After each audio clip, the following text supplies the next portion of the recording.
I wag it barley. You wag it barley? I mean barely. So okay, so apparently all of a sudden I'm going to grow some I'm going to grow some grain so that I can wag at it.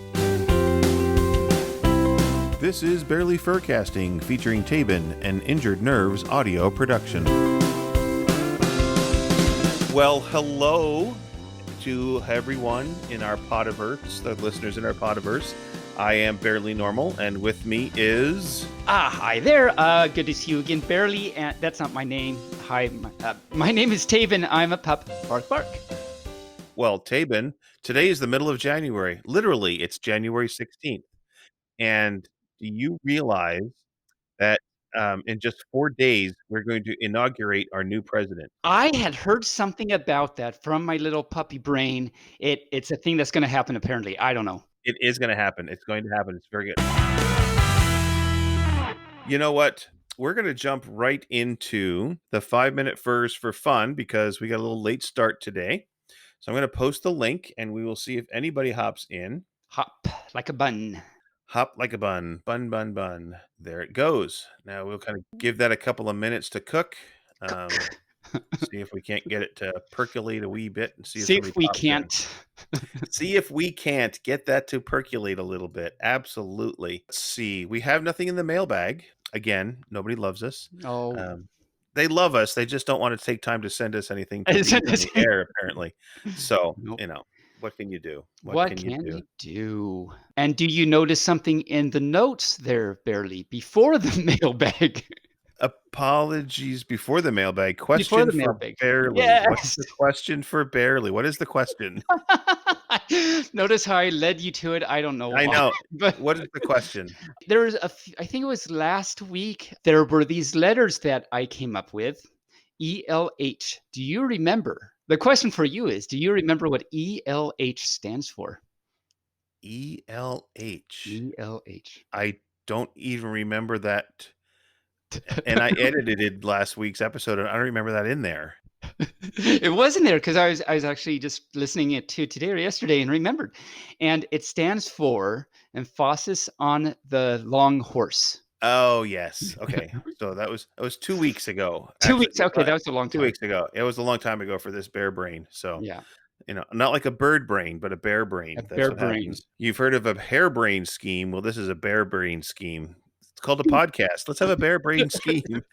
That's exactly what happened. Yeah. Okay. Well, that concludes my question for you. Okay. I see one other note here that's a little further down the notes. It says apologies for saying name wrong on holiday pupisode. Apologies. Oh, apologies. It's spelled apologies. So I was wondering what that was. Oh, it is. It is. That's right. No, that's not. This pup doesn't spell very well.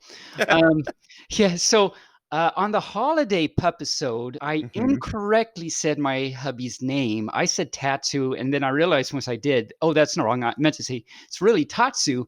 But once I said Tatsu, like every fur else on the show did it, and like, okay, it's done.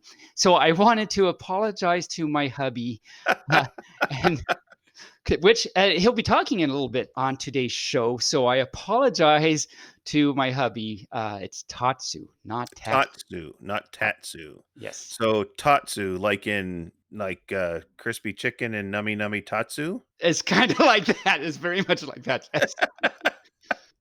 Okay. All right. That's easy to remember then. It's Tatsu. Not like Tatsu, which is like chicken, which is chicken katsu, which is totally different, right? And that it's a very different thing, yes. Because chicken Tatsu would be totally maybe like a Slumgullion that he made for you. I like how you brought it back to that. Bring it back. Got to bring it back to the big words because, you know, everybody gets one CEU for listening to our podcast every week. Two. Oh, yeah. We were going to talk about CEU. I forgot to look into that. Do you know what a CEU is? You know what a CEU is. I don't. I know what an ELH is. And do you remember WTC? Yes, that is the what the cow. And? Or whip the chain. Yes. Or I guess World Trade Center or something. Trade Center. I don't know. Yeah. I prefer what the cow and whip the chain myself. Well, yes, but a CEU is what people get that are academics. and when they take a study, it's a continuing educational unit. Oh, yes, that makes a lot more Mm. sense than craftily educated universe, I Underwear. guess. Underwear. Craft craftily educated underwear. I like that too. That's kind of You like cute. that? Okay, that works. Okay. Yeah, yeah. So Anywho.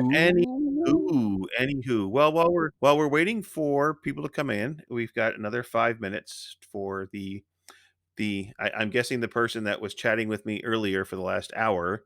He said he was going to summon up the courage to get on and come and talk to us. And I guess he did not summon any courage. Maybe he forgot the mage spell that lets him summon the courage.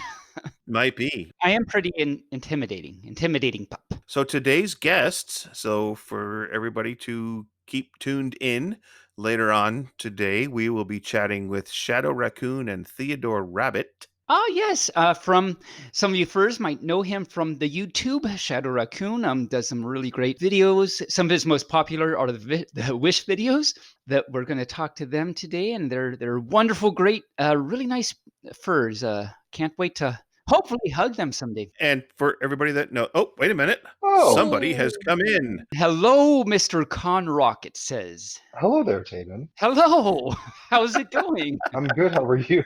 I'm very excited. We've got a lot of big party stuff going on right now, as Oh, you very can nice. see. Well, Conrock, welcome to the show. Where are you from? I am from Southern Ontario, just a little bit north of Toronto. So it's currently 9:30 at night here. It's freezing cold Wow. outside. It's frigid, but I am staying warm in the comfort of my home. Well, that's good. Who did we just talked to someone from Toronto. We Who did, was and that? that will be our special guest on the 23rd of January. That will be Ronnie Noodles. It will, Very but nice. I like how you paused for dramatic effect there. I don't know if you meant to, Pause but for dramatic effect, yes. So, pausies. Speaking of dramatic effect, Conrock, it's so dramatic up there, I'm sure in Toronto. Tell us all about the Torontoing and the you're sitting there ing and how does that go and work? Well, we are in lockdown currently, so I'm being a good boy by staying home when I don't need to be Bark, out. bark, So bark, yeah, bark. thank you.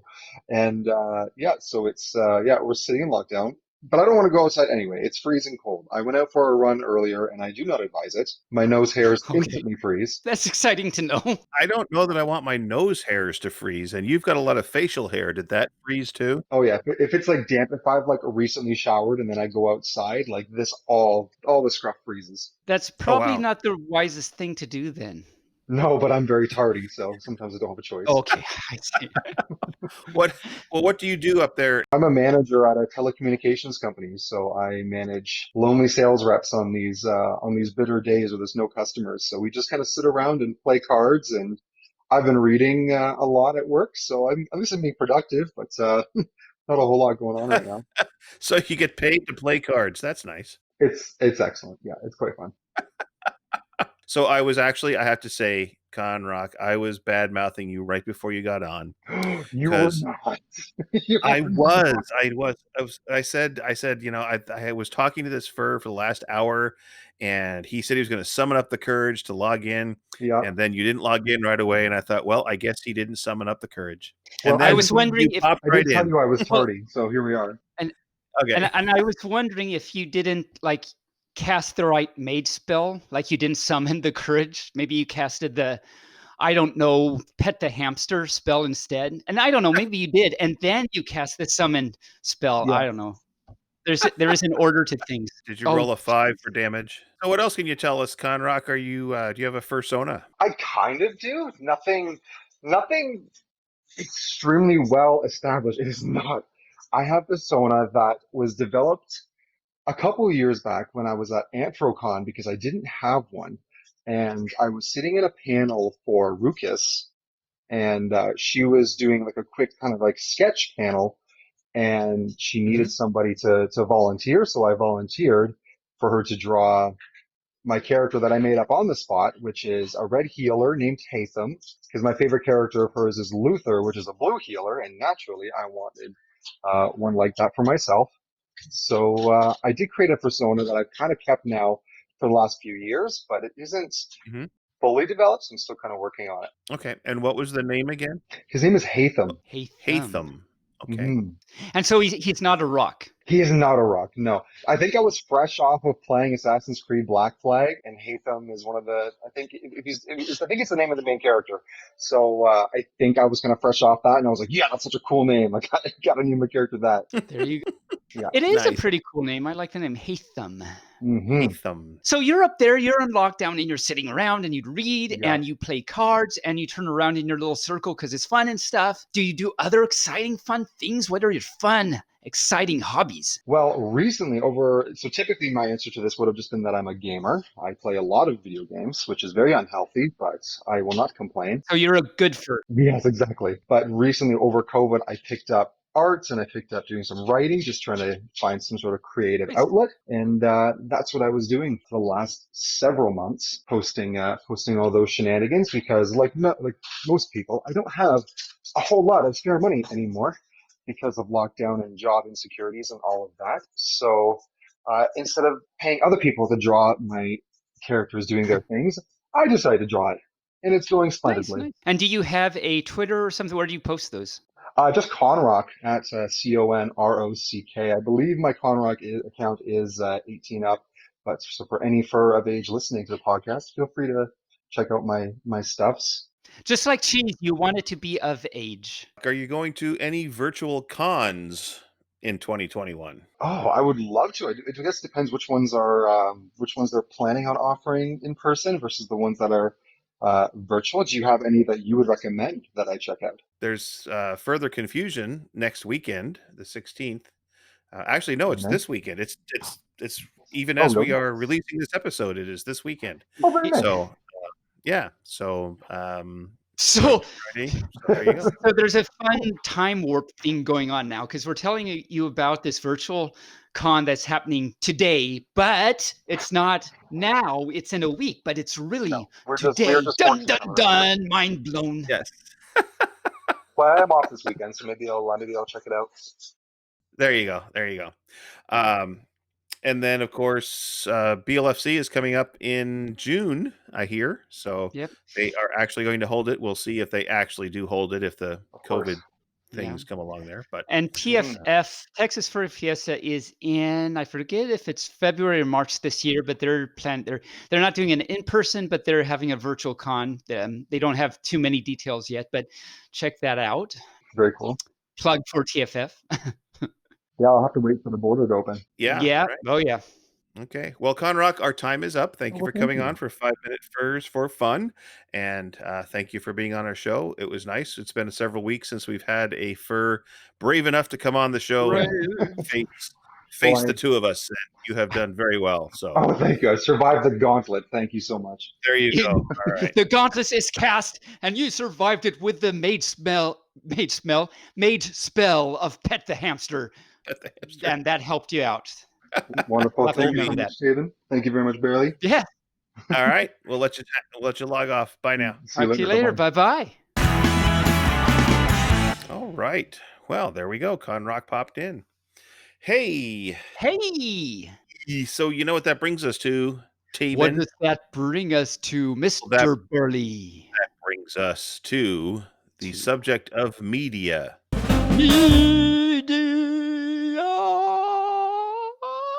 Bark. And as you mentioned earlier, just a few minutes ago, actually, when Conrock was on with us, you mentioned that your hubby, Tatsu, is here with us today. And you had mentioned that he wants to talk a little bit about media. So let's have him unmute his microphone and see what he has to say. Hi, guys. Hi. It's wonderful to have you here, Mr. Hubby Tatsu. How's it going? Good, very good. And I'd like to preface this by saying, to be fair, it wasn't necessary. I mean, barely you just said Tatsu wanted to come in and talk. To be fair, it was me that said, "Hey, honey, would you like to?" And he's like, So this is really my fault, but we love him so much for coming in and doing that. And so just to, again, preface what he's going to talk about is, he reads a lot of books, like a lot of books. And so he was reading some recently that he mentioned might be good to just talk about on the show. It's not specifically furry, but it's kind of furry adjacent, and there's gay themes. Anyway, we'll let Mr. Tatsu talk about it. So thank you, Mr. Tatsu. Thank you, Taebyn. Yeah, as you say, I read a lot of books. I've been a reader for most of my life and always have a book going. So I'm always looking around for something interesting to read. And I do a lot of adventure fiction, spy novels, that kind of thing, but discovered fantasy as a kid, the Lord of the Rings trilogy and all that. So sometimes I get into the fantasy realm and recently came across a couple of books. They are the beginning of a series called the Tarot Sequence. Tarot. Tarot as in Tarot. Like tarot cards. Yep. The magical tarot cards that foretell the future. Yeah, and so far there's two. So far there's two books. Okay. They have not foretold the future, but Oh, they do tell a fun story. I can foretell the future. You're going to read them. You're too late.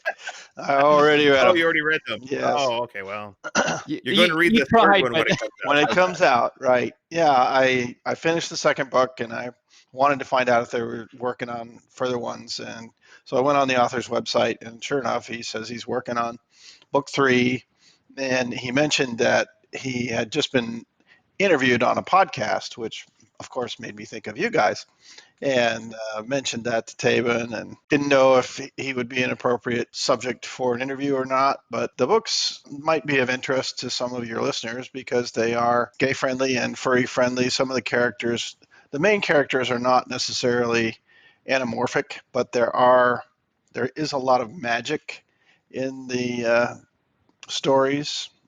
Plays a very, very large role in the subject, and some of the characters that are adjacent they take animal form. It's just a matter of daily life that there are large cats and bears and things wandering around their that city. sounds amazing. Yeah. Sounds like a daily life for us. So Yeah. yeah, it really does. It So reminded. before I forget, who's the author? I don't know if you said the author. Yes, no, I had not said that. It's K.D. Edwards. So his initials are K.D. and then Edwards. And the first book is The Last Sun, S-U-N, and then the second book is The Hanged Man. And Okay. yeah, it's pretty dark. Oh, Which are tarot cards, by the way. they are okay. That's Ah, slowly it dawned. slowly Yes. the sun dawns on the Yeah, hanged Mhm. man. it makes no reference whatsoever to tarot cards in either of the books. Calls it the tarot series. Is that Tarot sequence, tarot yes. sequence? Okay. How many tarot So cards So are there? there are more than 2. Um, there's more than those two. Uh-huh. I think there's 52 or 54. I'm not So like a sure deck of off the top of cards my head. type ish. Yeah. Yeah. And So so, can you tell us, Tatsu, what is kind of the general premise? Like, if a fur wanted to get into reading this, what would be in store for them? So it's based loosely on the culture of Atlantis, but Atlantis has been relocated adjacent to New York City. So Okay. it's weird. how It's convenient. a weird mashup of human and Atlantean culture, and the Atlanteans are heavily into the magic, and their whole city, which is adjacent to New York City, is very magical and heavily guided by their magic. And there's a lot of powerful, very powerful characters, and they're not necessarily always in cooperation with each other. There's feuding of sorts. Indeed, there is. And the main character, his house, his whole family was basically murdered, and it's a mystery Oh, who did it. And oh, he was a young child when that happened, and it takes off. The books start as he is an adult, but he describes himself as a mercenary, but he's kind of more like a private investigator, Okay. All cool. right. and Cool. gets in all kinds of trouble with bad actors and evil Mm. characters. I read the first book, really enjoyed it, moved on to the second one.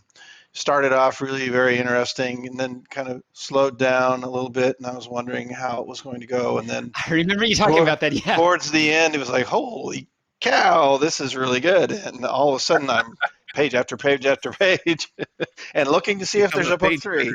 Yeah. Yeah. So anyway, I So think that's it's good kind to of fun. know. So for any fur that reads that and you like it, and you get into the second book, remember when it gets slow and you feel like you want to throw it out the window because it's so slow and like what's going to happen, keep with it. Keep It gets going. better. Keep It going. gets better. Yes, the ending is quite good. Well, Cool. thank you so much, Yes. Tatsu Honey, for letting us know about that. Okay. Well, thanks for having me on. You're No welcome. problem.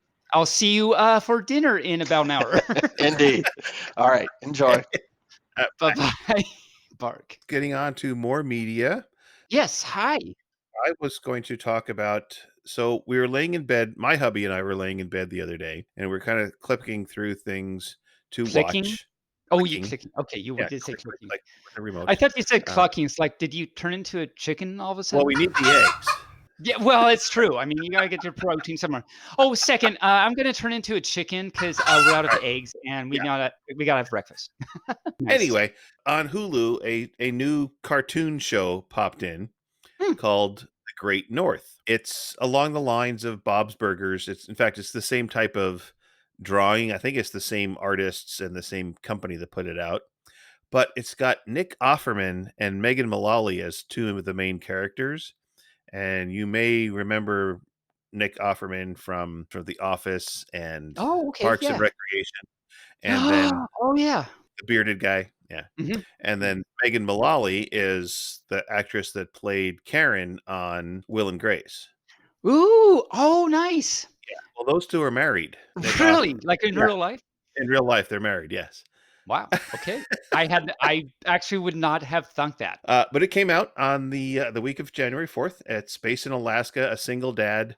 He's trying to keep his family together. It's kind of fun to listen to and watch. And he falls down a crevasse and breaks his ankle. And he's like, "Oh, that's an Alaska break. That's not a normal break. That's an Alaska break." So Okay. it's like, He got no break there.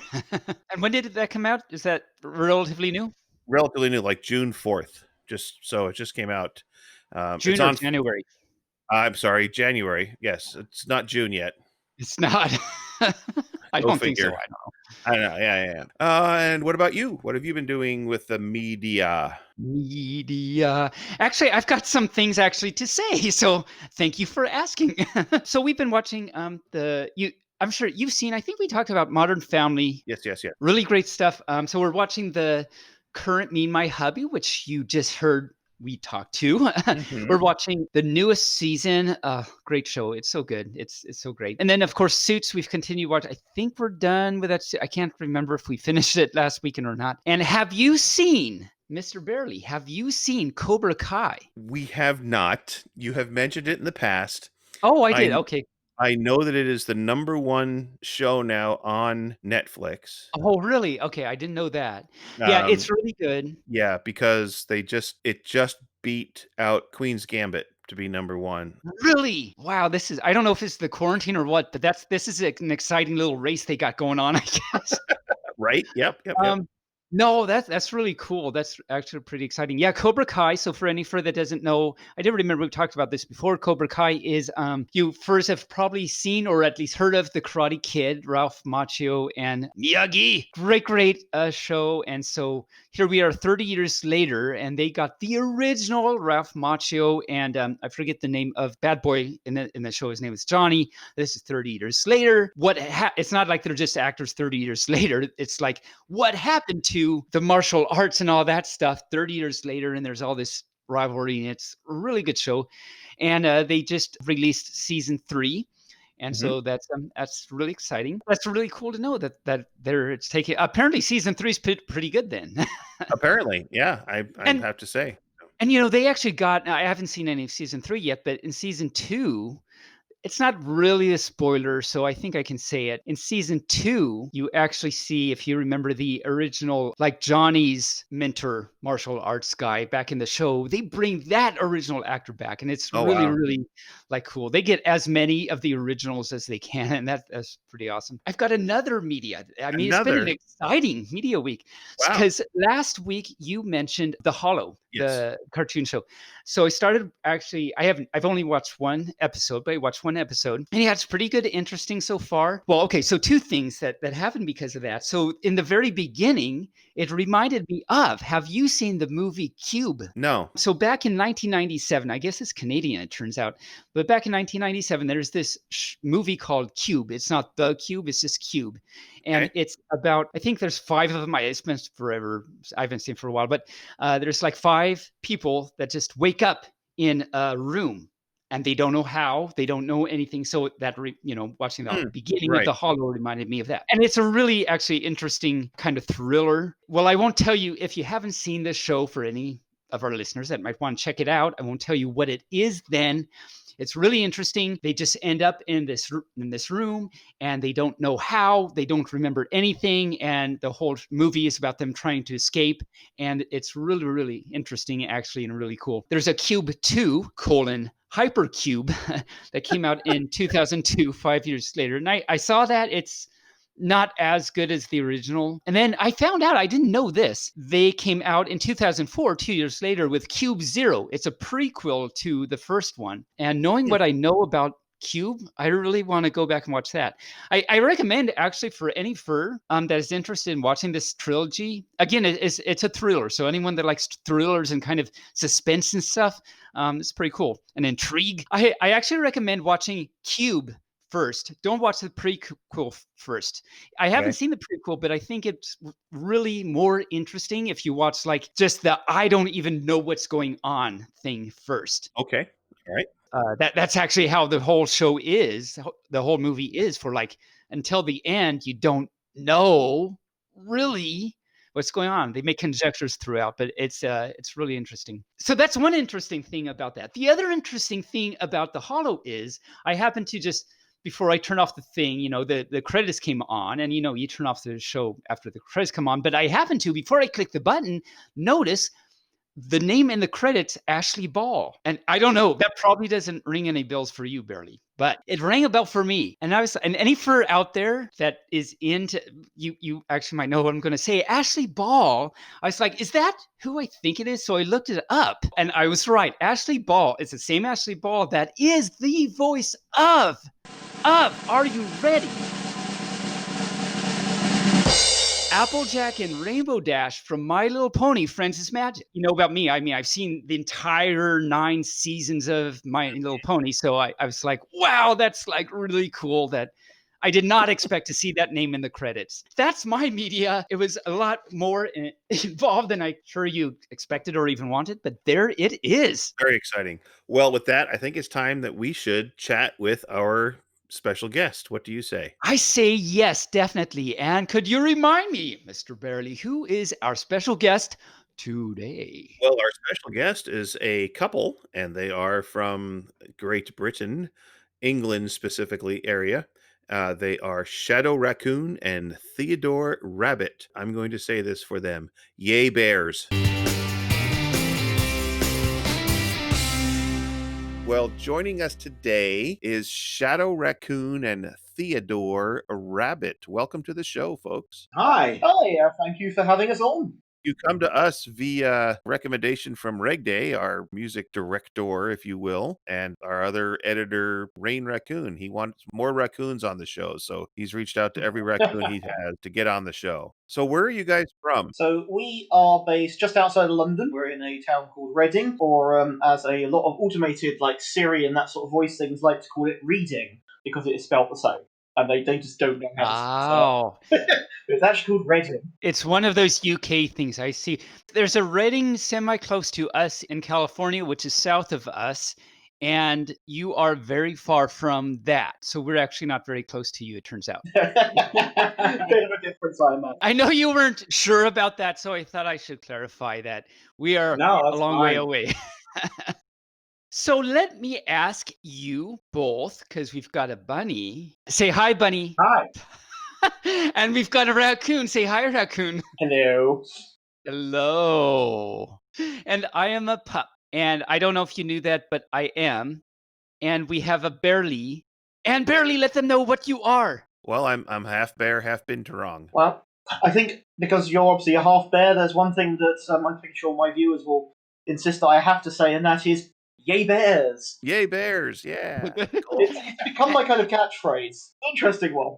And how did you come by that catchphrase then? So that came out of a furry commercials episode. I think it was like a really bad commercial, and I was trying to find the one good thing about it, and I think the only good thing was it had bears in it. Yeah. So it was kind of like yay bears, and that just kind of stuck. So now whenever we have anything that features a bear in the channel, such as I have an item we buy on Wish or something like that, it's just always a yay bears moment. Always a yay bears. Stuff. Yay bears moment. That Nice. stands to reason. I think that works fine. So speaking of bears, how did you get into the fandom? How long have you been a furry and all that good stuff? So myself, I've not been in the fandom as long as Theo. I've been in 5 years now? It's about I think 5 years. 5 years. I actually originally started cosplaying as Sly Cooper. I think I secretly wanted to be a furry at that point, but didn't quite know how to kind of get into the fandom. And lo and behold, I bumped into Theo and Regda at MCM Comic Con in London, and yeah, we became good friends. And we kind of all, me and Regder basically were looking at him going, he's a furry, but he doesn't even know it, does he really? We know you already. Yeah, it's that furry sixth sense, and it's like after a couple of 6 months. Yeah, you took me along to a London First Christmas party, but didn't tell me it was London First. I told you. I mean, I sussed that one out. We just said it's cosplay. It's cosplay with animals, and don't think too nothing. much about it. Nothing crazy or weird or disgusting or anything. You'll be fine. You'll be fine. You'll Come be on, fine. you'll be fine. You'll be absolutely fine. And look at you now. 5 years later, Trash Panda. Yeah. Now, for me, I've been in the fandom now probably around about 26 years, maybe more than that now. Oh, wow. Wow. Yeah, I was around when in the very early days of the UK furry kind of scene. So you're kind of an OF, an original furry. Yeah, I am very much an OF. Instead of original Yeah. gangsta. No. Original gangsta furry, mate. Well, I kind of OGF. when I moved over here, I kind of OGF. immediately looked for the first kind of furry scene I could, and London was the easiest place for me to go to at the time. I was living when I moved over here, London was the closest and the largest, so I just went straight for it. But it was so small. It was quite quaint compared to what I was used to, back home. Yeah. Mm-hmm. Where'd you move from? Originally, Florida. Far out. I've heard of that. It's not in California. I've got a split family. I've got some over the pond, some over here. I kind of kept moving back and forward, and now I'm kind of in the UK. It confuses people because people think, oh, hang on, why is there an American rabbit with a UK raccoon? Yeah, what's that about? The problem is I've been over here for so long, people wonder why I kind of, occasionally I'll say something that's English, like I'll say a word or a phrase, because I've been over here so long, and they're like, oh, so why did you say it? Once you've been over here long enough, you pick up the lingo. I guess you stop saying tomato and start saying tomato after a while. No, tomato. Yeah. It's like banana. It's pretty it all much. comes around like that. Oh, yeah, we had Fiber Kitty and Dusk Panda on the show early on, and it's kind of the same thing in that, Fiber is American East Coast, I think, and Dusk Panda, where's Dusk Panda again from? Barely, I forget. Originally. Over there somewhere. Over there somewhere, yeah. Not. I know we're small, but we're not that small. But he moved around. You expect me to do research before we do a show? Come on. I don't know. What am I thinking? Especially on our past shows. You want me to do research on our past shows? I Come know on, they're Taebyn. done. What's crazy? So your personas. Where did Bunny and where did Raccoon come from? Oh. So, I mean, Raccoon for me is an easy one. That's because obviously I liked Sly Cooper. Sly Cooper's what made me really like raccoons. I mean, we don't actually have raccoons native over here. Yeah. They have them, the nearest we can get to them really is Germany in the wild. But I mean, as for actual raccoons over here, you have to go to like a zoo or a wildlife park. I mean, I've been fortunate to go and see them, which I think always surprises my American and Canadian friends because they're like, we have them everywhere. They're really not special. Nice. Yeah, that's true. Yeah, they're just kind of all the. It's more of a fictional character that drove me in there. Shadow comes about mainly because I was just calling all my electronics at that point in time Shadow stuff. I don't know why. But yeah, and that kind of stuck because I kind of liked it. I think it was a debate between that and Midnight. Part of me wonders what it'd be like if I was Midnight Raccoon right now, but Ooh. I am Shadow. Sounds like a superhero. It does. It's a midnight raccoon. The Midnight Great. Shadow Raccoon flying around with Yeah. Bunny in paw. But he'd have to be because bunnies can't fly. For me, Theo came from, originally it was because I left the fandom for a couple of years and went into the cosplay community, and I was well known for playing Bonnie from Five Nights at Freddy's, and became pretty notorious over here for playing the character. And the name comes from one of the books, and I kind of just took a little part of that. I like the name. At the time, I was changing my persona because I came back into fandom again, and he's kind of taken on a life of his own, and it's completely moved away from that now. But obviously, my love of old animation, Roger Rabbit, things like that, I just kind of went full on Toon and found a nice little community of Toon furs, which I didn't. It's funny, isn't it? You forget that there are these little communities within the community, and you kind of just latch on to. It's like being a rabbit as well. It's like I didn't realize there was this massive rabbit community that just instantly opened their arms and held me in, and just like, it's fantastic. So I've really enjoyed the last, must be about 4 years now, 4 or 5? 3 years. Okay, less time. So when did you get together? I'm trying to get timeline for some reason. It's fine. Because my puppy brain doesn't work too well sometimes. So Raccoon, been in the fandom 5 years. Yeah. And Bunny, so there's this 3-year thing. So there's a 2-year gap I'm missing. Well, basically, during that 2-year gap, I was stuck some time. But I was basically just coming back into the fandom again after that small gap. And Shadow was kind of along with me doing it. And we weren't together at that point. We've been together just over 3 years now. Yeah. So that 2-year gap was basically me and Rector getting to know Shadow. Okay. Me and Shadow getting together. And then when I came back into the fandom properly, I was now Theodore, and Shadow was definitely as was Shadow. And so we kind of, and then obviously we got together and we started doing videos. Okay, good. Because I got a little scared that maybe I inadvertently made you say something that you shouldn't, because you were talking about 3 years, being happy for the past 3 years, but then Shadow's like, oh, I was in the fandom 5 years ago. So like those first 2 years were pretty rocky for you too.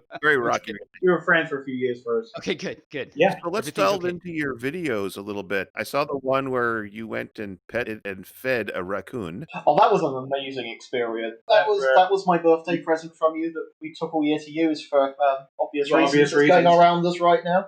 I wasn't expecting to be able to get as close as I did to raccoons. I'd say that one's probably one of the more black sheep videos of my channel. It's probably the ones that's furthest removed from what my usual sort of content is. Yeah, that's more of an experience sort of video. I'd love to do more experience videos, and I mean, I was all set to record one about being guest of honor for Just for the Weekend. Obviously, with the old Rona floating around, Just for the Weekend had to cancel this year, so I'm now on track for guest of honor when it runs in 2022. Yeah, you're going to be guest of honor 3 years running. Yeah. Wow.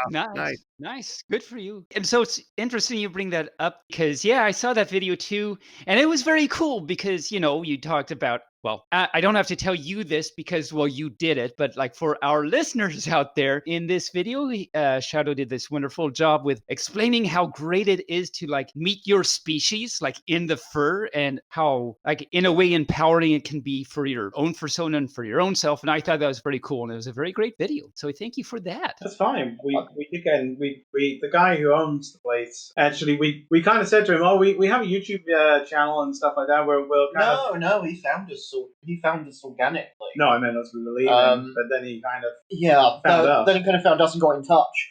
I mean, it was just before we re-locked down again, unfortunately, so I haven't heard back from him since, but he was interested in trying to get us on board to make more videos, so I guess watch that space.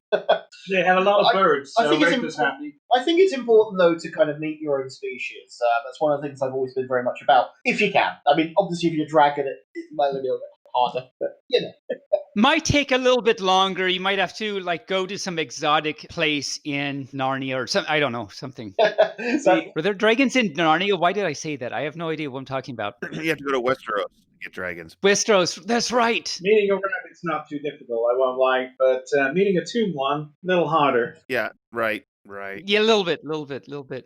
So how long have you been making YouTube videos then, and what got you into it in the beginning? Ooh, right. Now this is going to be. I'm going to have to actually. I can give you a date of when I made my first video. I could just have a look at the release date.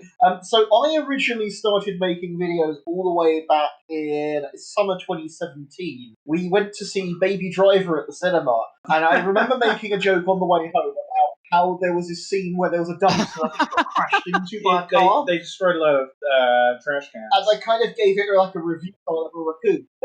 I remember that. So, I remember that and I scene. made that video. I Yeah. originally stuck them up on Twitter for up until about the Christmas when I gave up with putting videos on Twitter because Twitter's not exactly the place for video, and I actually pushed it into a YouTube channel. So that's 2018. So that means we're coming to 2-year anniversary now. Yeah, that was just you and a camera at that point. Yeah, we've gone from me on a sofa with a phone recording to more than one camera. Me. We've got a buddy that joins us as well. We've got a camera bird behind the camera. We've got invested in audio equipment, backgrounds. Yeah. It's been an insane roller coaster of a journey, but it's a lot of work, but it's been so much fun. Slowly upgrading myself. Yeah. It is a lot of fun. And shooting Taebyn's videos is a lot of fun too. So we do a lot. When we get to, again, we spend a day doing lots and lots of videos and branching off into different things. So there you go. And I'm crazy. And it's interesting you mentioned the bird behind the camera, because that was actually one of my questions. Because I noticed, okay, so the other day I happened to watch your recent Wish video, great video. And at one point, I forget exactly how it went, but at one point, so let me back. Hi, what am I even talking about? I have no idea. This is a thing that I don't know. Now remember, Taebyn, we have limited time because it's the daytime. Oh, yeah. We have things we got to get done today. So they're done with their day. We still have work to do. That's right. Okay. Yeah, so.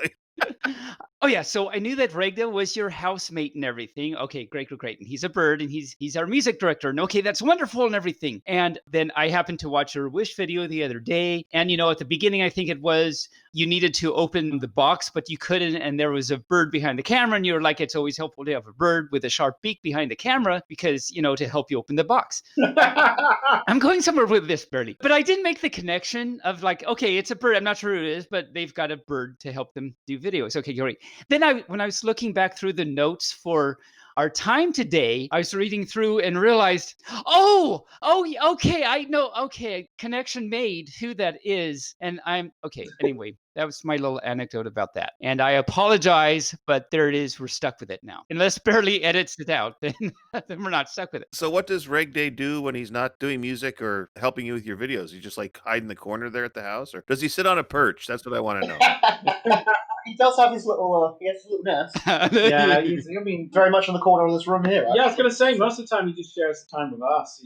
At the moment he's upstairs talking to family, but no, we basically go. Yeah, we all fight over the TV equally. Yeah, and if we go somewhere, he comes with us. We pretty much stick together, to be honest with you, as a group. So. Cool. Nice. Of the videos you guys have done all together, what's your favorite one? Honestly, I think my favorite probably nowadays has to be Wish Husky. The Wish Husky one. Building a fursuit from partsonwish.com. Yeah. The Wish videos are now my favorite ones to do, and thankfully the ones my audience seems to love the most as well now. I mean, I remember the first one I did absolutely exploded by comparison with a lot of the other stuff I do. I love doing furry commercials as well. They're my other sort of favorite one to do. Yeah. Wish videos in general are just fun because you never know what you're actually going to get. No. Yeah, that's true. And it's normally bad. The Wish Fursuit one in particular, that's probably the one I've probably spent one of the most longest times editing. We did a lot of extra bits for that, but it's one of the ones as well where we have Regda in full almost dressing in his fursuit. Yeah, no. And it's just insane what we came up with Wish Husky. We're looking forward to Regda getting hopefully a new suit next year. He's retired his current one, so when he gets his new suit, he's probably going to be spending a lot more time in front of the camera as well, so that'll be fun. Oh, yeah. And I'm just looking now. One of your Wish from a year ago has 169,000 views, so that's pretty good. Yeah, that's the big one. Wow. Yeah, I went to bed at like 2,000 people. I woke up and it had 10. Compared to my other video sites anyway, a phenomenal explosion. That one. It was a fascinating thing. We were in Japan. We were it was a holiday. We were on holiday to Japan, so we're already hyped and jumping up and down, and then suddenly it's just like every now and again it's like, oh my god, it's got even bigger. Oh yeah, look, we're in Tokyo. I mean that's the video that got us kind of a bit more attention from other places as well, which We've got all kinds of people. we were the first real, I think, furry YouTubers to be doing Wish items. It's kind of led me to get the nickname the Furry Ashens, which honestly I'm actually quite proud of. I don't know if you guys are familiar with British YouTuber Ashens, but obviously for your audience as well, if they don't know, Ashens is a very British guy. He likes to review things on his round sofa. He often goes to like Poundland. He does Wish as well. Yeah. And he does all that sort of stuff. Very much, and that's kind of almost what I modelled the Wish videos off of originally. Obviously, I gave them sort of my own twist, and obviously they're furry. My idea is to take kind of content and make it furry rather than just do furry stuff and make that work. Yeah. So I have it's an interesting mix. Sometimes it doesn't work. I've got my fair share of failures. Pop up pirates. That's a shame because that was so much fun to do. Or a review these bunnies. Ooh, that didn't do very well. Chocolate bunnies. Yeah, you never know what's gonna catch and what's not. No. The Wish video definitely went viral. Yeah, so. It's just been important to kind of make sure you learn what you didn't do. That it doesn't work, and then kind of move on, and to not get too upset sometimes when things go badly. Yeah. But I mean, honestly, the highlight of my YouTube career, I think, probably was getting an invitation to be guest of honor at Just for the Weekend. Is probably that's probably one of my proudest moments personally in the furry fandom, anyway. Yeah. So Just for the Weekend, is that a con? It's a small British con. Obviously, we don't have too many cons over here, especially compared to, say, America. We get Confuzzled, which is our big one. That's my favourite con. Of the year. I mean, Just for the Weekend. I try not to say I have a favourite con because I like all my cons for different reasons. But Just for the Weekend's about 250, 300 people. Confuzzled's 2,000. 2,000. And ScotiaCon's about. That's going to grow now because it's only a small hotel. So. Yeah. So we got three really big cons here. What was that third one? That's ScotiaCon. That's up in Scotland. ScotiaCon. Okay. All right. I don't know if I've heard of that one. Okay, cool. So do you go to all three of those then? We haven't actually done ScotiaCon yet. We were set to. And again. But that con's not now set for September next year, so fingers crossed. And obviously I'll belong to Confuzzled if it happens in 2021 as well. I so want to go back to another con. And obviously JFT's pushed itself back to 2022. So, and then of course we want to get back across the pond really and do another Midwest Fur Fest. Yeah, definitely. You have segued really nicely into my next topic, which is, are you ready? Drumroll, please. For how about cons? Those are the ones you typically go to, and you've been to and sometimes go to MFF. Yeah, we've done one MFF. It was 2018. 2018. Okay. We wanted to kind of rotate between that con every other year or so. Hasn't quite gone to plan, obviously, at the moment, but Midwest going to an American con is real different from going to a UK con. Oh god, yeah. It just feels different. I would do both. I couldn't pick between one or the other. No. And to be honest with you, as soon as time allows, I'd love to try and get some of the more of the American ones. Maybe do AnthroCon. That's on my to-do list. Just try to get one. How is an American con different from a UK con? I mean, is it like are we more laid back? Are we just more stupid? What? I mean, here in America.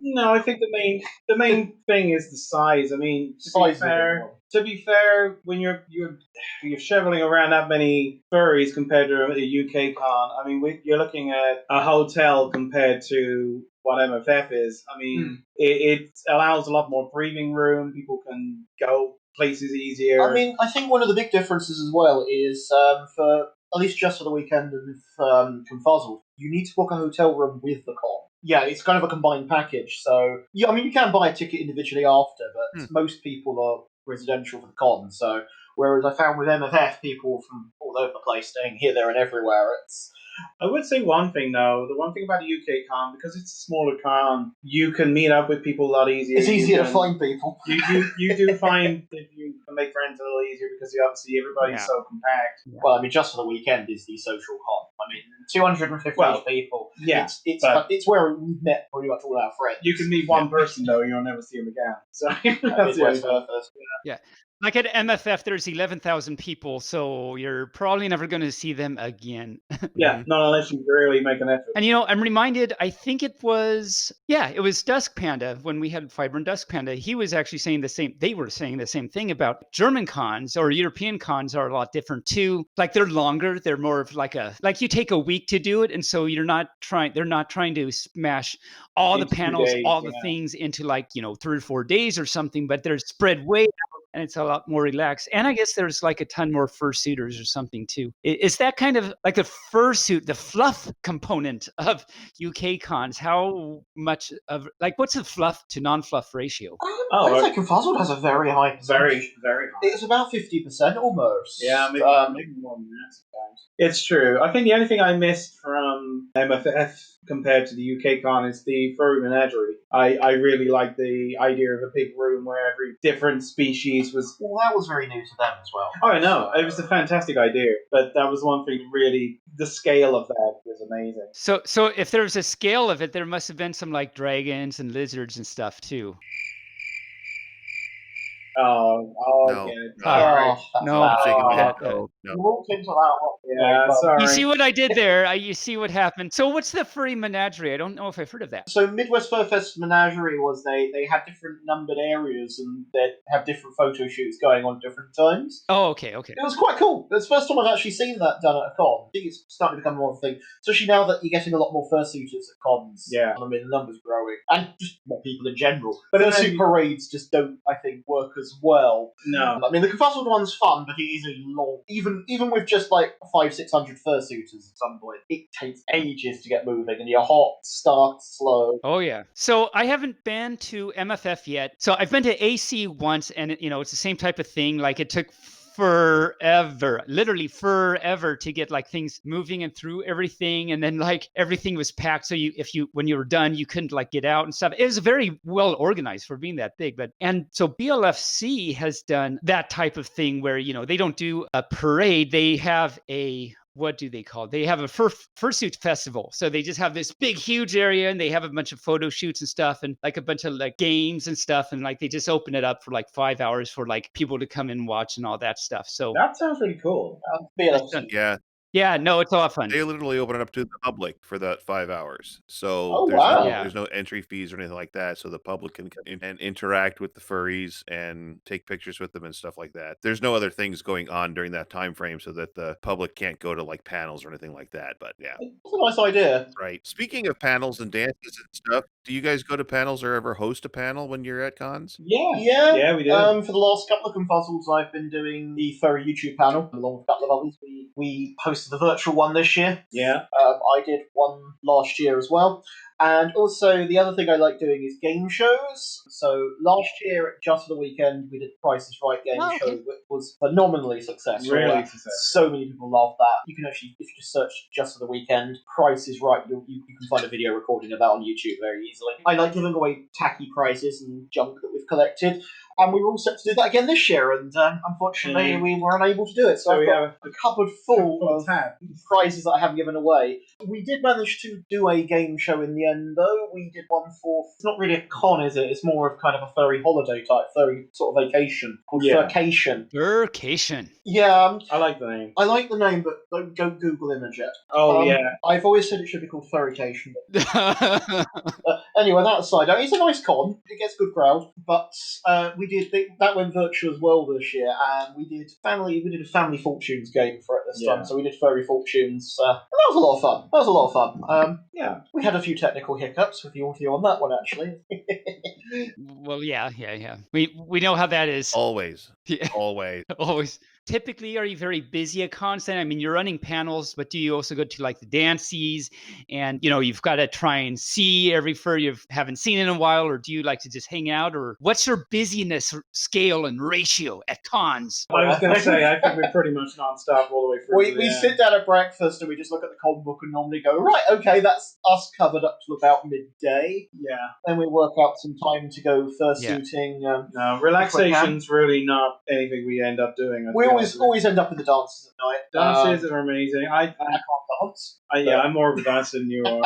That's part of the fun. Oh yeah. I mean, if we're lucky, we might get some time to go to the swimming pool. Mm-hmm. Might get a little bit of downtime. Oh, nice. Yeah. But if you get some downtime, you can't really be a bunny and raccoon anymore because you're more of a duck. Wow. Because down, Okay. I don't know. Oh, Okay, wow. anyway, but so, The only downtime is in the pillow. Pretty Pretty much. much, yeah. About 3 a.m. About 3 a.m. yeah.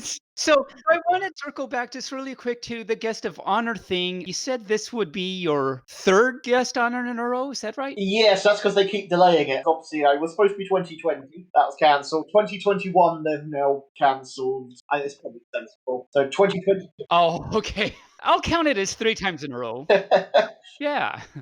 How do you feel about that? I mean, like when they told you, how did you feel and all that good stuff? Because it's a pretty great honor and pretty amazing to be guest of honor, I think. Well, I was really excited. I had to keep it quiet for about 3 months, I think it was, About 3 because months, they didn't announce it until like the January. Oh, really? And that was really hard, actually.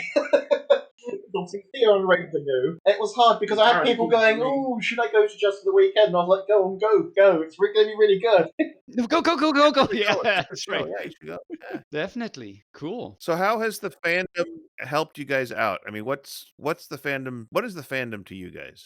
For me, I think the fandom has given me my own kind of feeling of a community, really. You know, it's got everything I'd need from something. It's got my friends, it's got people who look out for me, people I can get advice from, and it's its own little world, and that's why I really like it. It's a world within a world. I think for me, because I've been in it so long, it's very difficult to say that it's just not entirely my life. I mean, my friends are all furries. My entire life up to a certain point is basically all involved in the furry fandom. I've helped furs, start in the furry fandom. Pretty much everything. I've been there through the highs and the lows. And You've been there training fluff. yeah, no, I've helped things grow, and so I've put my own, I've helped the community, and they've helped me, and I couldn't say it's a better community, to be honest. Cool. Well, that's very nice. Yeah. Very nice. Go on, David.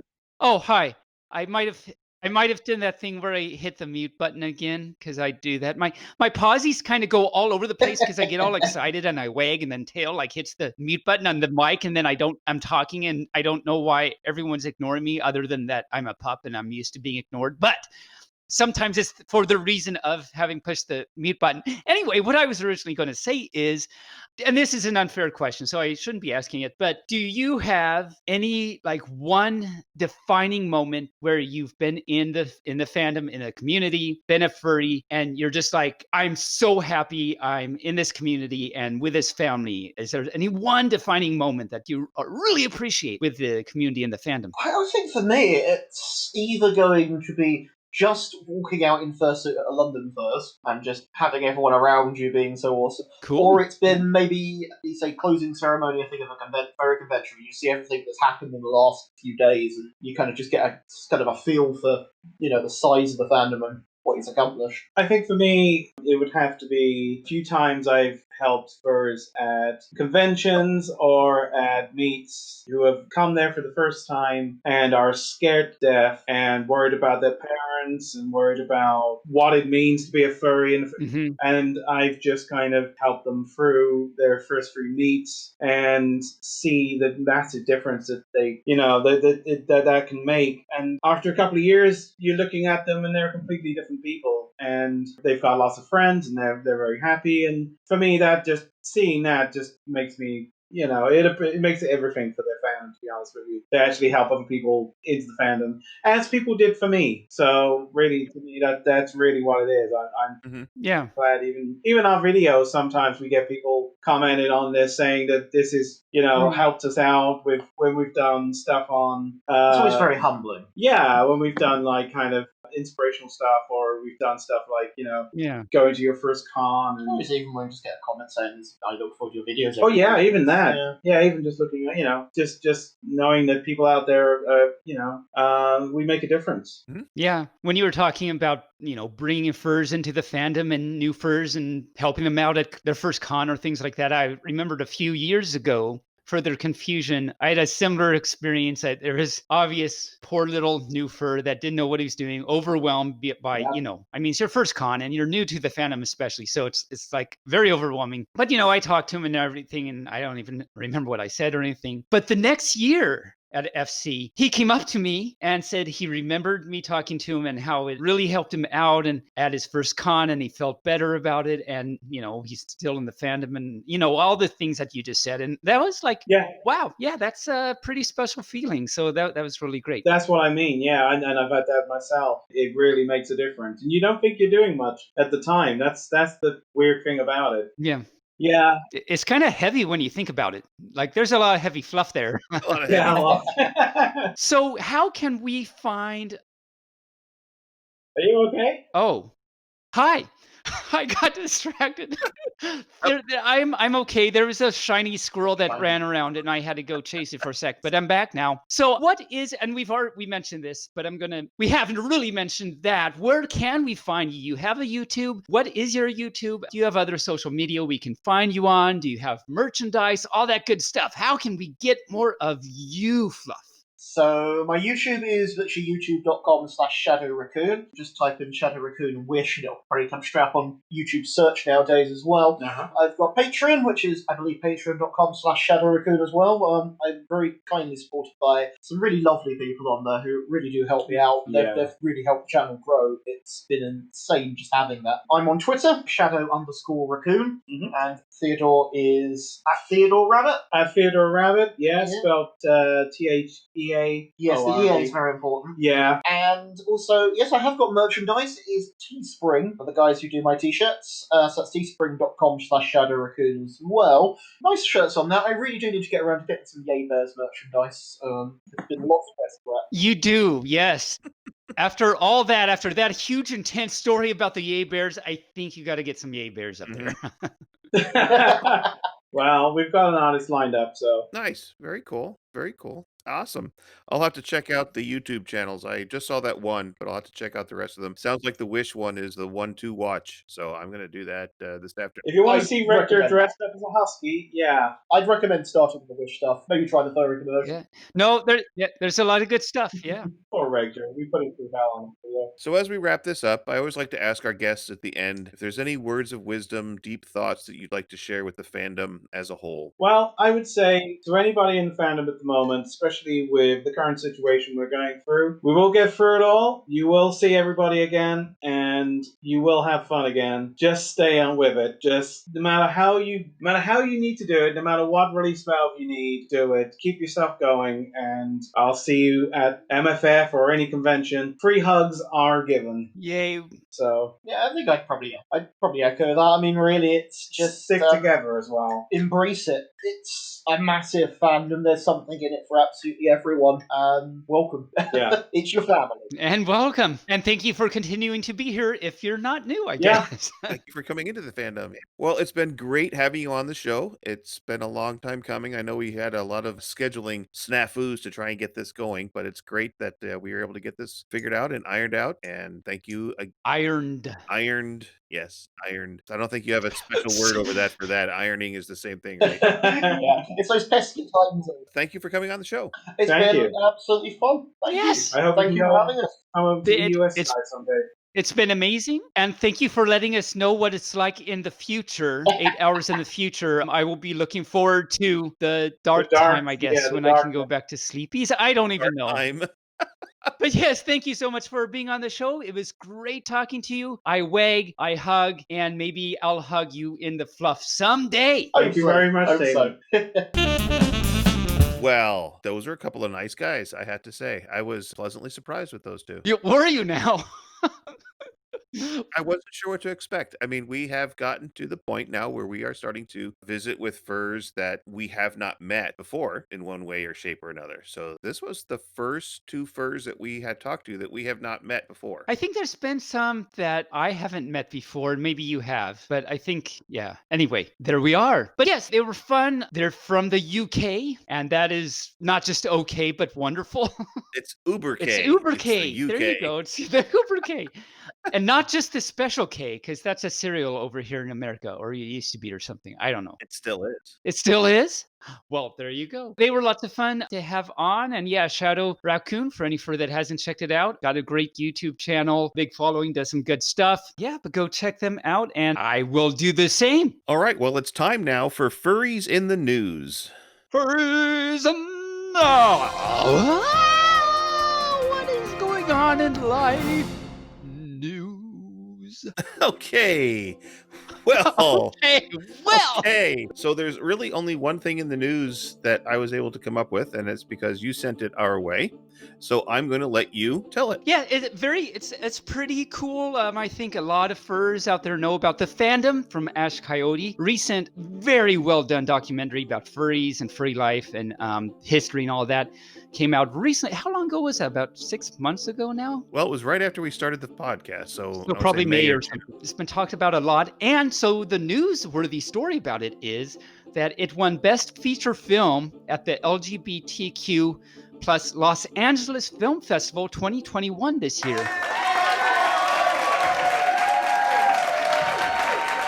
The Los Angeles Film Festival, it's not like a specific fur festival. It's like the Los Angeles LGBTQ Film Festival. So shout out to Ash, Coyote, and their crew. Very well done. Kudos. I saw today somewhere that they have another movie out. I'm not sure if it came out before or after the fandom, but called Hero. Oh yeah, I think I just heard about that yesterday. I don't know anything about it.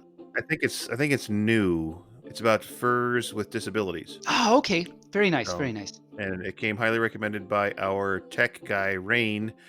He said, don't watch it if you're an emotional person, though. Okay, so in other words, my puppy Fluff will be like drenched in tears after I watch it. Probably. I don't know if you knew, Barely, but I'm a little bit of a sensipup. You are a sensipup. And then, of course, upcoming events. Well, today, if you're listening to this on the day it comes out, it is January 16th at 5:30 today. Taebyn and I will have a live podcast at FC 2021 Virtual. Welcome to Hollywoof. In virtual room number 2. And it's 5:30 Pacific time. Pacific time, yes. Yep. So normally we don't have to specify that because we're actually at the con and every fur is there. So you say 5:30, it's like we're all in the same time zone. But right. It's a little true. Very true. Very true. And you might actually get to see us instead of just hear us if you come into the virtual room. I mean, for you, Mr. Barely, that'd be amazing. But because you'll be all like fancied out and stuff, and all your beautiful self will be amazing, and we can't wait to see Mr. Barely. Ooh, but everybody wants to see Taebyn. Everybody wants to see Taebyn. You're gonna have to give lots and lots of virtual hugs. Do the programming people at FC know about this? Do they realize that our segment will have to actually be like 2.5 hours, not an hour and a half? Because the first half hour will be me just doing this with my arms and my pausies trying to hug everyone. All right, let's move along to other things. I see in the show notes. Tell us what you got. You says new chant cheer, Rapper's Delight. Is that two separate things, or is that one thing? Two separate things. I mean, I have to. I'm sorry, Barely. I came up with so many things. There's been so many things this week that I wanted to talk about it in the show. Okay, that's fine. It's our show. We can talk about what we want. That's right. I got to remember that because you've said that before. We can do whatever we want. So I'm going to do it. So yes, two things. This morning, I came up with a new chant/cheer. I don't know which it is. I don't know what it is. It's probably neither of those. I don't know what it is. I'll let you figure it out. Okay. But so what was happening was, so I was thinking about how, I listen to the recordings after they come out, because I want to know how did they come out. And I like listening to our guests and all that good stuff. And so I was listening to it. I was like, wow, Taebyn, you talk so much, just like I'm doing right now. Case in point, right? Mm-hmm. But I'm listening to it. It's like, wow, you talk so much. Why don't you just shut up, bite your tail? As much as he doesn't like it, bite the tail and shut your muzz up. And then I was listening to some of my songs. What does a pup say? And things like that. And my singing is so bad. Oh my cow. And so I'm listening to this. And I'm thinking, wow, this is horrible. Poor Barely, he has to deal with this. And then I thought, you were telling me about how on YouTube you get these violations and everything. And I'm thinking it's not because of copyright. I think it's because of me. So it's really horrible. So I'm thinking all these things, but then I took a minute and realized, but I am a pup, and what's a pup gonna do? Mhm. And so then naturally in my mind, and then Mhm. I sang out loud, this chant/cheer, whatever you want to call it, it goes, "What's a pup gonna do? Moo, moo. What's a pup gonna do? Moo, moo." And then you just repeat that for as long as you can stand yourself. So that's what Okay. that is. All right. What's a pup gonna do? Moo, moo, It's a response thing. So I say, "What's a pup gonna do?" And you say, moo, moo. "There you go." There you go. And you can do that if you have nothing else to do in quarantine. Just Mhm. do that with your roommate, I guess. I don't know. I was talking to a fur, and we were talking about like old TV shows that we still watch, but they're on YouTube and everything. And there's this TV show called Silver Spoons. Came out Mhm. in the 80s, I think, like that or something. Mhm. And he wasn't the main character, but he was one of the main friends and stuff. And his name, I forget his name on the show, but his name is Alfonzo Roberto. And Okay. he was a breakdancer on the show. And he was like in real life, he's a breakdancer too. And on the show, he did like I think every episode he did a breakdancing thing or something. And he was really good.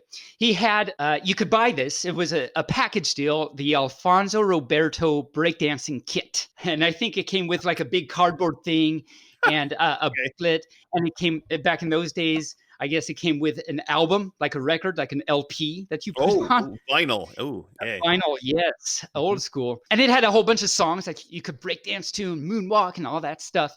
And one of the only song I actually know a song from this album is called Rapper's Delight from the Sugar Hill Gang. I think it came out in 1979 or something. And I want to sing like the first verse chorus because it's the only thing I remember. And it's for some reason special to me, I guess. Anyway, I hadn't thought about this song for a long time. And then I was talking to this fur and it came up and I wanted to share it with you all as a blast from the past and a shout out to go listen to this song. And I'm not even going to like do the music because it's just words I remember. Okay. And I'll get words wrong because this is just all I remember. It goes, I say hip hop, the hip it, and the hip hip hop. You don't stop a rock with a Batman boogie up young the boogie. I'm the man with a boogity beat. Now what you hear is not a test. I'm rapping to the beat. Cause me, the crew, and my friends are going to try and move your feet, not feet, but feet. You see, I am Wonder Mike, and I'd like to say hello to the black, to the black, to the red and brown, and the purple and yellow. You see, you got a Batman, the book to the book to the book to the book to the Batman. I said rock. I said don't stop rock because Batman books are all go rock. And then it goes on to say, and you're so cold or something like that. Anyway, shout out to Rapper's Delight. Go take a listen, my friends. Awesome. How was that? I like how you're like, I need to understand life right now. What just happened? What just happened? I don't know. I don't know. But I think we should just kind of move along and kind of go from there. I think that, So it's a math week. I'm going to talk. You're going to let me talk some more. Well, you are the one that admitted that you talk too much, so make it a small math. Not cohomology of the Alexander Horn sphere. No, okay. Wait a minute, what? Cohomology of the Alex Corn sphere? The cohomology of the Alexander Horned sphere. Oh, I thought it was a corn sphere made of corn. Oh, no, no, no, no. It's not that exciting. It is exciting, but it's not that. Okay, well, I'll try and make this fast. We'll see. I have all these notes, but we'll Okay, see how it well goes. well, I mean, see how it goes. So the first thing, and I was actually, this wasn't originally going to be part of my math, but I happen to think it's good, like organizational advice, because I was thinking about our episode where I talked about the levels of infinity and how you do a one-to-one correspondence and you can list things and still not list. Anyway, I was thinking about all that, and you could have like an infinite amount of things you need to do, Mhm, homework or projects or whatever. Definitely, I mean, I think it's that way. mhm, And there's different ways you could divvy that up. You could like do half of them all and then do the other half of them all. But you're never going to get to that other half of them all because there's infinitely many. I mean, you can't get to half of them because there's infinitely many. So instead, mhm, maybe an idea is alternate it. Do a little bit of something here and then another something here and then go back to the other thing and then alternate it. Then eventually they'll both get done. Whereas originally they don't. So, for example, if you've got a whole bunch of projects due, work a little bit on a whole bunch of things. Don't say, I got to get this entire project done now. Do a little bit of each thing because if you do one whole project at once, then you've got another whole project to do and you don't have as much time to do it. So, just a little advice about how to organize things if you have trouble with time management and stuff. I'm just going to say this really pretty quickly. It's not my main math, but it's something that occurred to me. Is really cool. Like all the inventions we have these days. I mean, duh, obviously, but I was thinking about specific examples of inventions that has enriched our lives over the year and the amazement about it. For example, have you heard of the Turing machine? Sort of. It's inkling something in the Yeah. back of my head, but because Yes, it's Turing one was of the mathematician that didn't he break the Enigma code from the World War He might have done that too. Yeah. So yeah, he's done stuff, and I don't remember everything about him, but Okay. he's Alan Turing back in 1936 came up with what's now known as the Turing machine. Just really quickly, you can Google it and everything, but so this was back in 1936, and he made a abstract machine. Meaning it doesn't exist. It's kind of just hypothetical, but Mhm. it's this machine that just consists of infinitely long tapes of just, and on this tape is just zeros and ones and maybe some blank spaces, and you feed the tape in and it can move, either go left or right, and from this you can put in computer algorithms and see what a machine can do and do stuff. And then came about the universal Turing machine, where you can kind of, it's more generalized and everything, and it can solve all these problems. There weren't computers at this time, but this was the birth of computer science. When there was no computers around, he could not Mhm. test all this out. It's been proven Mhm. that this Turing machine thing does work, Mhm. and all these things can be solved by these algorithms. Anyway, it's really cool that Mm. you don't need stuff. The mind is just amazing. It can do stuff. I mean, of course, the original invention of the wheel way back before 1936, like that has spawned a lot of useful things, like cars and manhole covers and all this stuff. So Mhm. there's been lots of interesting inventions in our past, and if you think really hard about it, you realize that if you put these together, you get that the wheel in the sky keeps on turning. Oh. So, but notice a lot of everything I said was true, but I had Oh. to end that with Mhm. moving right along. I mean, it's better than the hill thing from the other week, right? So, Right, right. have you heard of the four color problem? No, but please enlighten me. I will enlighten you. So, the four color problem, the conjecture, imagine a map of the United States or a map of anything where you have like a bunch of squares and squigglies and polygons and all that. And you want to color them so that each polygon is a different color and no two colors are right next to each other, except maybe at the little vertex, the little point, right? That could be very useful. I mean, we have them in the US map. In general, how many colors do you think it would take to make sure that no two colors are right next to each other? Well, let's see. Crayola gives a box of 64, so I'm gonna say 64. That's no, I love where you're going with that. Um, I mean, you would think so. So, like, think any map, and you could draw it anywhere. They don't even have to line up nice. It's like anything. You would think there's got to be a lot. The conjecture back in 1852 by Francis Guthrie was that it only took four. 4. And so it's a conjecture, meaning that, well, is it true or not? But like that's pretty crazy to think about. It turns out it's true. Over the next few years after that, several mathematicians tried to prove it, and they came up with a proof. It turned out to be not a correct proof, so we still didn't know until 1977. So this Hmm. is like a century later, 1977, and it actually wasn't announced the official true proof until like 2004. Hmm. Wow.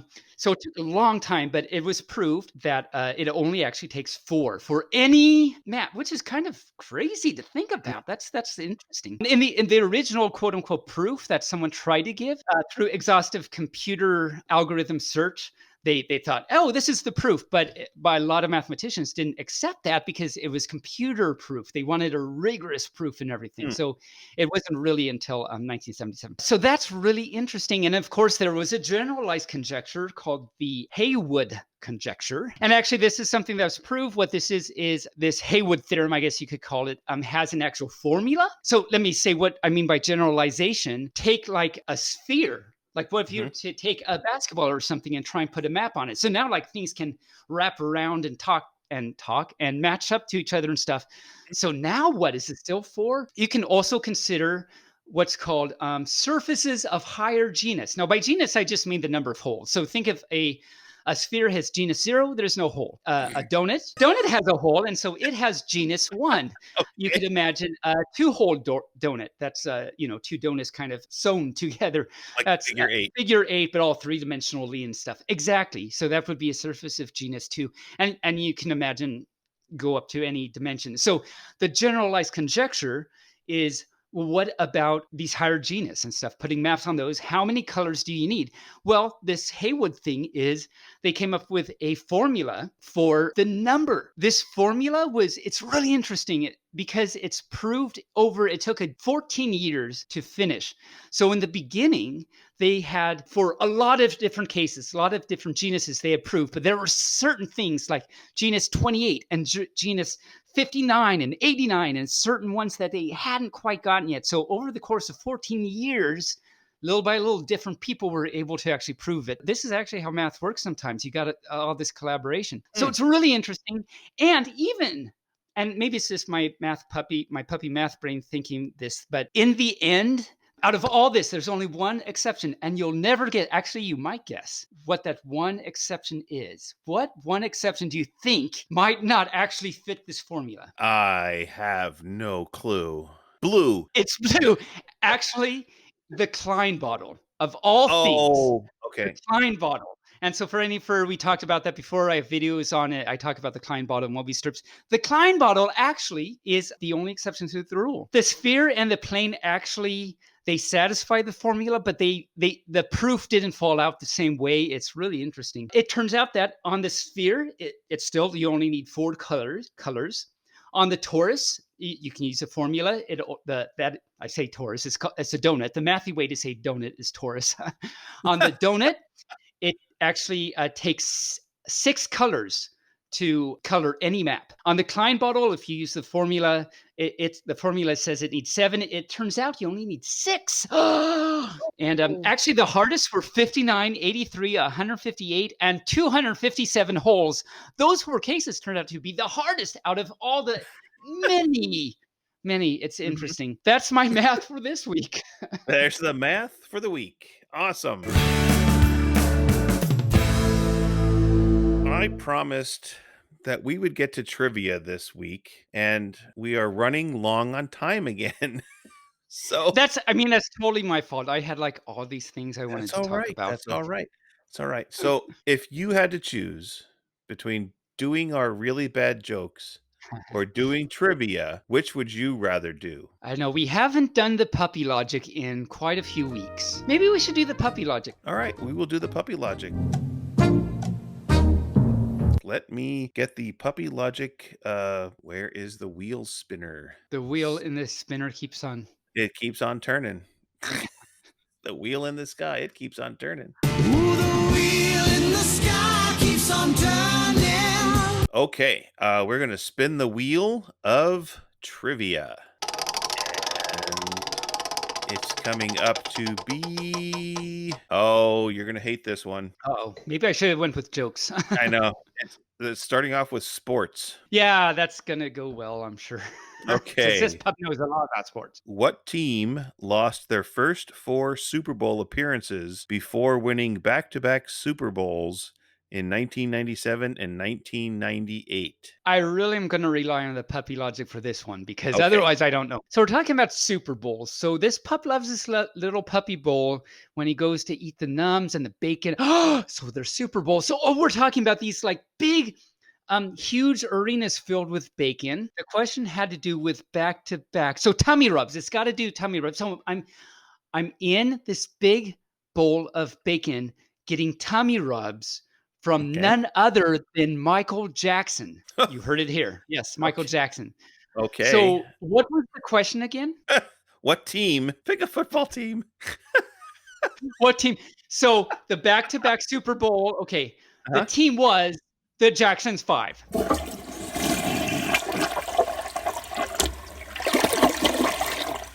The answer was the Denver Broncos. I was not close at all. Not close. Not close at all. Nope. We're going to spin the wheel again. And I do like the tummy rubs. Thank you for those, Barry. Tummy rubs are good. This was going to be kind of good for you. It is science. She blinded me with science. What is the fastest insect in the world while grounded? While grounded. It's the fastest insect on the ground. So Puppy Logic says that Pink Panther was a panther. It's also a really great movie. But Pink Panther And a cute cartoon. and an adorable cartoon. So Pink Panther, wonderful, wonderful panther that was walking around and did this stuff. And he was walking on the sidewalk one day, and he stepped on an ant, and so he said, "Da-dan, da-dan, da-dan." So I'm going to say the answer is ant. Close. It's a cockroach. Oh, that's actually kind of scary. Spin the wheel again. Here we go.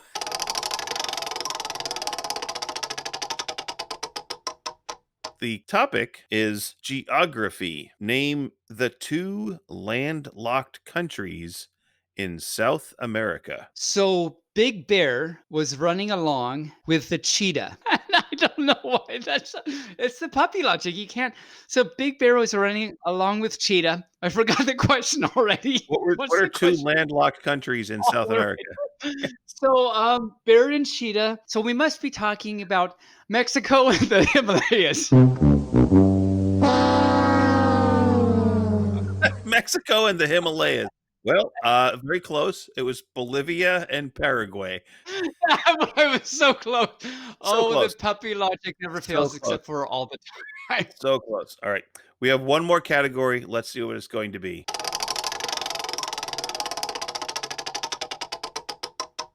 Entertainment. Oh, well, you might actually know this. Oh, that would be amazing. It's Simon and Garfunkel. Remember Simon and Garfunkel? I mean, I didn't remember them personally because that was a long time ago, but I know of them. I'm sure you've heard their songs, yes. Yes. So their song, Mrs. Robinson. Can you help Mrs. Robinson? Hey, hey. Yeah. What film was that from? Mrs. Robinson? No, it might have something to do with a college. I'll give you a hint. Someone that finished college is a graduate. Very good. You got the answer correct. Yay. I only needed you to kind of tell me the answer, but yay, we'll just take it as a win. Take it as a win. Take it as a win. I wag.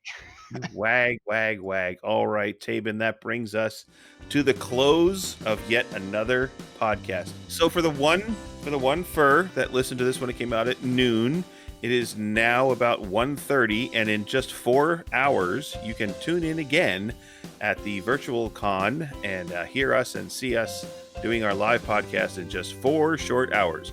And if it has gone past that time and you're listening now, well, guess what? You missed it. Ha, ha, ha, ha, ha. So, but hopefully it'll be recorded. So hopefully it'll be out there. Just a quick reminder to everybody, we're still trying to get messages. We're still trying to get questions for a question and answer session. So send in those questions for us.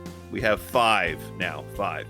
That's a very short session if we only have 5 questions. But I do talk a lot, so I think I could probably drag that out to a few hours. True, considering we only usually have 5 subjects on our show, and it takes an hour and a half. There you go. What can you do, right? What are you going to do? What's a pup going to do? What's a pup going to do? Moo, moo. And again, time flies by. Remember, you can help to support the show through Ko-Fi or Patreon. Ladies, gentlemen, and furs, thank you for tuning in once again. I'm going to say goodbye and turn it over to my co-host, Taebyn, for his parting shot and sign off. Parting shot with the 8-ball in the corner pocket because I lose. So I'll keep this short this time because I've already talked so much. But thank you, every fur, for listening. If you made it to the end, I think a special kudos to you for pauses. Especially this time, if you made it through all this. Wow, I had so much to say. I'm so sorry. But thank you so much, Barely, for putting this on. You do amazing. Thank you so much to our staff for doing all the wonderful stuff they do. And especially thank you, all you furs, for listening. We love you so much for doing it. We appreciate so much. We hope we entertain you. And we can't wait to hug you with pauses again in the future. So on that note, bark, bark. Talk to you next time. Hug.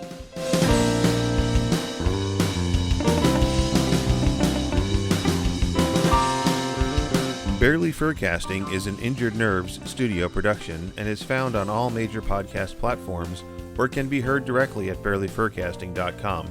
The opinions expressed here are those of the hosts and their guests, and no commercial compensation was granted.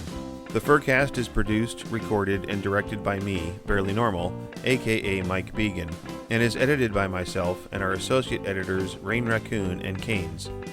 This week's interview was edited by Rain Raccoon. Opening and closing theme music, as well as some interstitial music, was created for Injured Nerves Productions for the use on the podcast by our music associate Reg Day with Damien Tanuki. If you would like to send us a message, you can do so via email at barelyfurcasting@gmail.com or on our Telegram chat at BFFT chat, on Twitter, on our Facebook page, or on the barelyfurcasting.com webpage. You can also help support the show through donations at ko-fi.com/barelyfurcasting. Thanks for listening. We hope you come back and listen next week.